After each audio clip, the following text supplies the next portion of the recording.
Acabou o ciclo no Flamengo. Foi automaticamente pro Vasco? Foi automático quando você saiu do Na Flamengo? verdade, com 8 ou 9 dias, assim. 8 ou 9 dias. Tirei um dia de férias com a minha mulher, com meu filho e recebi o convite do Vasco. Foi xingado? Mais de 80 jogos no comando do Flamengo no profissional mesmo, Zé? Oficialmente tá 89, mas foram 90. Aí acho que deve estar no gol, tá 89, né? Mas foram 90 jogos. 90 jogos no profissional do Flamengo. É verdade. E quando foi que carimbou? Tu acha que esse ano, com esse terceiro lugar aí, carimbou a sua... Porque a gente sabe, né, que o cara, subiu do 20. Pô, valeu, botou aqui, jogou, fez um campeonato mais ou menos. Pumba, volta para auxiliar. Não, você subiu e foi embora. Tu não voltou mais? Voltou? Não voltei mais. Na verdade, é uma... Não, isso é diferente, né? Num clube como o Flamengo, né, cara? Porque eu imaginava que a minha carreira seria da seguinte forma, a gente chegar até ali os juniores e tal, e por ser um clube grande, a gente teria que, sei lá, sair para fazer pegar um trabalho, um clube de menor voltar. investimento, né? E acabou que os fatos foram me levando para a situação de dirigir o Flamengo.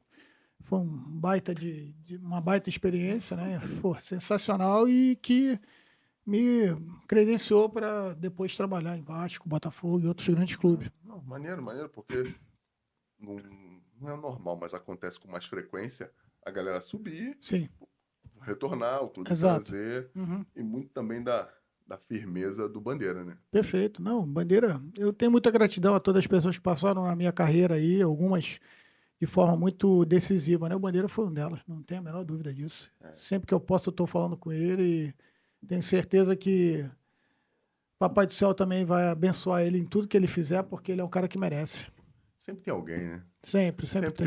Sempre tem alguém. Sempre tem alguém. A galera vai falando de vários motivos, competência, tudo, mas sempre tem uma pessoa que tá um pouco mais acima, ou que te puxa, ou quem tá um pouco mais embaixo, que te empurra, né? Pra você conquistar suas paradas. Acabou o ciclo no Flamengo. Foi automaticamente pro Vasco? Foi automático quando você saiu do Flamengo? Na verdade, com 8 ou 9 dias, assim. 8 ou 9 dias. Tirei um dia de férias com a minha mulher, com meu filho e recebi o convite do Vasco. Foi xingado? Porra, Fernando, qual treinador que não é xingado? Não, mas por outro motivo, pela mudança, né? Eu joguei no Vasco do Flamengo. Sim. Foi xingado. Eu fui xingado mesmo antes de jogar no Vasco. Não, assim, normal, né?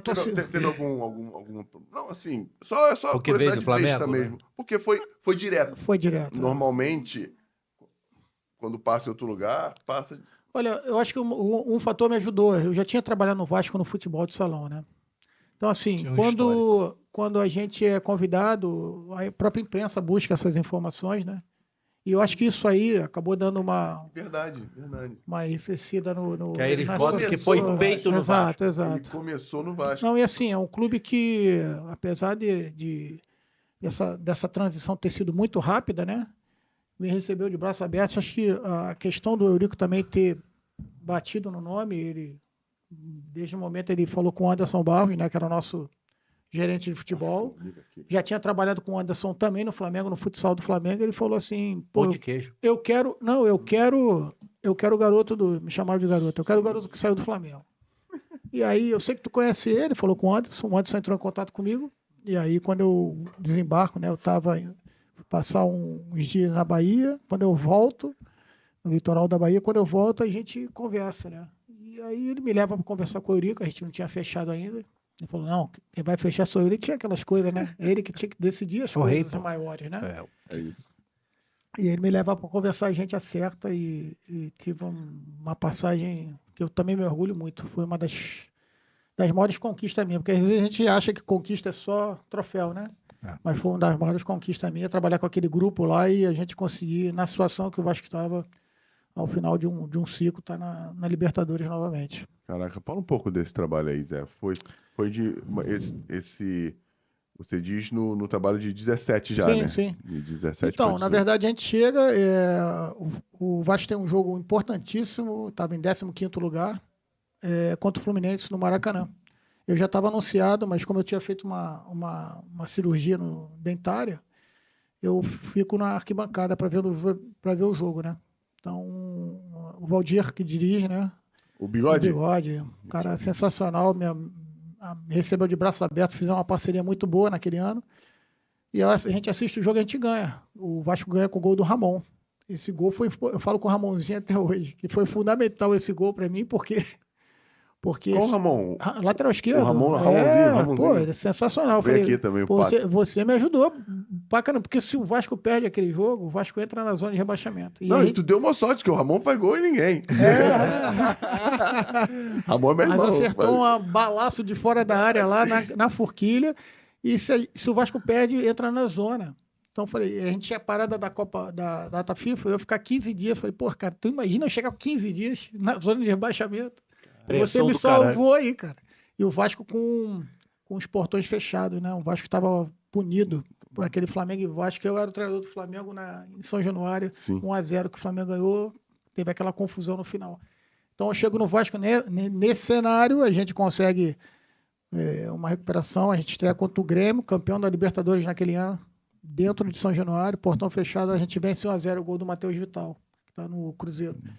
E aí a gente consegue uma sequência, vai aumentando ali a gordura, sai dali de perto e a partir daquele momento lá a gente consegue nos cruzamentos cruciais vencer as partidas. A gente vai se aproximando ali da zona da classificação da Libertadores, até então pouco provável, mas... E se eu não me engano foi ano de eleição também no 17 Vasco. foi? Pô, a gente treinava no campo anexo de São Januário, não tinha um CT ainda. Então a gente treinava num campo pequenininho, de 8x8, você conhece lá. Sim. E uma vez por semana o Anderson liberava para ir para o campo, porque né, a gente tinha que treinar também no campo. Campo bem... Tinha que ficar o mínimo cuidado, né? Isso aí. Então foi sensacional, porque o elenco do Vasco também aceitou bem o trabalho e era um elenco bom. E era bom, Era bom, pô. A minha dupla de zaga era Anderson Martins e Breno. Pô, que qualidade dos dois, né? Pra jogar, absurdo. O Anderson Martins jogava demais esse cara. Demais. Que pena. É uma pena. Que pena a parte física. Eu, pra onde fui nos meus clubes, tentei levar o Anderson pra jogar comigo. Só que realmente ele tava com um pouco mais de dificuldade. E a gente consegue ali com os meninos, Paulinho, Matheus Vital, o Evander, né, também crucificado, mas um jogador talentosíssimo, e mais essa galera que tinha a caixa, sustentar um trabalho. Se eu não me engano, até hoje, a segunda maior sequência de invicta que o Vasco tem foi naquele ano. A gente conseguiu, se eu não me engano, 11 ou 12 jogos invictos ali. A segunda maior sequência da história? Da história dos pontos corridos. Caraca. Pô, foi bom demais. Só emblema. Não, só fazendo. Foi bom demais. Juvenil como treinador. Juvenil. E só fazendo trabalho. Parte da imprensa me chamava carinhosamente, né? Em alguns momentos de estagiário ainda. É mesmo? Principalmente no Flamengo, teve um tempo ali que o pessoal brincava, estagiário. Filhas da mãe, mas você é o cara. Não, mas era de forma carinhosa. Era de forma carinhosa. Vou te sacanear de forma carinhosa. Gosta, né, Patrick? Cara, não, muito maneiro. Eu não sabia dessas nuances assim. Foi bem legal. O problema todo é que a gente acabou o ano, né? Era um ano político, teve a troca de presidente, muitos jogadores saem. A gente praticamente tem que reformar o time com uma pré-Libertadores, né? Montamos mais da metade do time novo ali. Eu lembro que em janeiro, o primeiro jogo contra a Universidade de Concepción, lá em Concepción era janeiro, a gente não tinha passagem. Os caras não tinham comprado porque mudou a presidência, mudou quem fazia. Foi uma situação assim inusitada. Pitoresco. Isso, acho que essa palavra é a palavra ponto. Ponto, pitoresco. E a gente consegue, chegou em algum momento lá que a gente ia em 2 aviões, a comissão técnica de um lado, os jogadores com a outra parte do outro, mas conseguiu ali, a gente conseguiu fazer a pré-Libertadores, passamos, entrando numa chave muito difícil, né? Racing, campeão argentino naquele ano, Cruzeiro, do Mano Menezes, bicampeão da Copa do Brasil, da Copa do Brasil. E pegamos a Universidade do Chile, com o Soteldo, Bocejú, assim, timaço também. Sempre dando trabalho na Universidade do Chile. Sim. A gente fica em terceiro, classifica para a Sul-Americana. Cara, que maneiro, Foi legal. Foi uma passagem bacana pra caramba. Um momento do Vasco em que quem esteve dentro do clube sabe difícil. A dificuldade de trabalhar. Por isso que eu valorizo muito aquele grupo. Foram realmente, vestiram a camisa do Vasco ali, né? E a torcida é gigante. E a torcida entendeu perfeitamente que aquilo ali era uma superação de todos nós ali, né?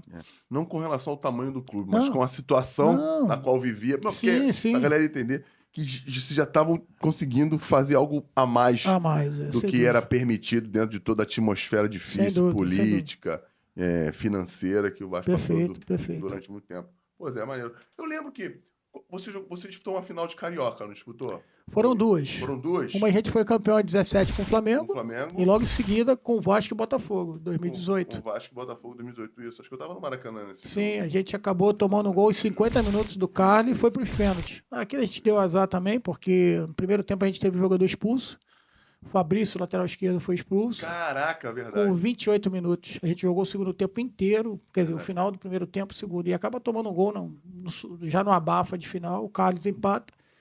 E aí a gente vai para os pênaltis e o Gatito faz 3 defesas, é especialista nos pênaltis. Especialista nos pênaltis. Caramba, Zé.